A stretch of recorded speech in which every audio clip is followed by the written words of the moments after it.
Charlie Sykes here. I want to record a quick video about a story that has been haunting me all day, and I didn't want it to get lost in the shuffle of the chaos and the bullshit.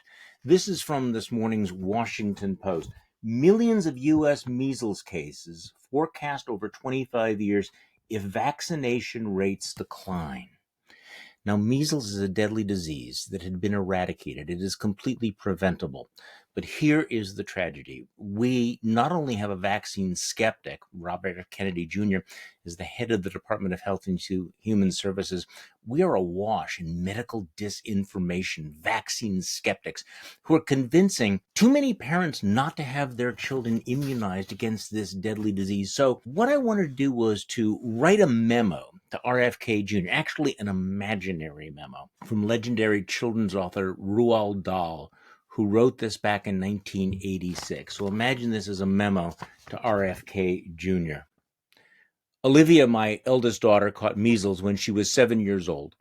As the illness took its usual course, I can remember reading to her often in bed and not feeling particularly alarmed about it. Then one morning, when she was well on the road to recovery, I was sitting on her bed, showing her how to fashion little animals out of colored pipe cleaners. And when it came to her turn to make one herself, I noticed that her fingers and her mind were not working together, and she couldn't do anything. "Are you feeling all right?" I asked her. "I feel all sleepy," she said. In an hour, she was unconscious. In 12 hours, she was dead. The measles had turned into a terrible thing called measles encephalitis, and there was nothing the doctors could do to save her. That was in 1962. But even now, if a child with measles happens to develop the same deadly reaction from measles as Olivia did, there would still be nothing the doctors could do to help save her. On the other hand, he writes, there is today something that parents can do to make sure that this sort of tragedy does not happen to a child of theirs. They can insist that their child is immunized against measles. I dedicated 2 of my books to Olivia. The first was James and the Giant Peach. That was when she was still alive. The second was The BFG, dedicated to her memory after she died from measles.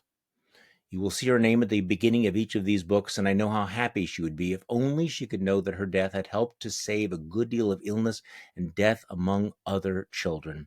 Signed, Roald Dahl, 1986. I really wish RFK Jr. would read that memo, but I also wish that it would be read by millions of Americans across the country, including parents who need to understand exactly what is at stake here and who is at risk. This is also an important moment to remember, once again, that you are not the crazy ones. And if it is at all possible, spread the word. If you know anyone who has small children and is hearing some of this medical disinformation, this bullshit, share this story with them to let them know what is really at stake. Thank you.